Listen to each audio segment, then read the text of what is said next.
പ്രബുദ്ധ ജനതയാകുന്ന നമുക്ക് വേണ്ടി അല്ലാഹു തആല വസ്ത്രം പടച്ചിട്ടുണ്ട് എന്ന് പറഞ്ഞതിനു ശേഷം അല്ലാഹു പറഞ്ഞ ഒരൊറ്റ വാക്ക് വലിബാസു തഖ്വാ ദാലിക ഖൈർ.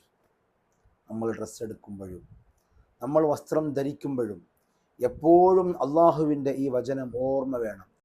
വലിബാസു തഖ്വ, തഖ്വയുടെ വസ്ത്രം, തഖ്വയാകുന്ന വസ്ത്രം, തഖ്വയിൽ നിന്നുത്ഭവിക്കുന്ന വസ്ത്രം. തഖ്വ എന്ന് പറഞ്ഞാൽ യജമാനനായ റബ്ബിൻ്റെ കൽപ്പന അത് ശിരസ്സ വഹിക്കുകയും അള്ളാഹു വിരോധിച്ചിട്ടുള്ള കാര്യങ്ങളെ അംഗീകരിച്ച് അത്തരം കാര്യങ്ങളിൽ നിന്ന് മാറി നിൽക്കലുമാണ് തഖ്വ. അപ്പോൾ അള്ളാഹുവിൻ്റെ കൽപ്പന അംഗീകരിച്ചും അള്ളാഹു തആല വിരോധിച്ച കാര്യങ്ങളിൽ നിന്ന് വിട്ടുനിന്നുകൊണ്ടുള്ള ആ മനസ്സോടുകൂടെ നമ്മൾ എടുക്കുന്ന വസ്ത്രം, നമ്മൾ ധരിക്കുന്ന വസ്ത്രം, ദാലിക ഖൈർ. അള്ളാഹ് പറയാണ് അത് മാത്രമാണ് നിങ്ങൾക്ക് ഖൈർ.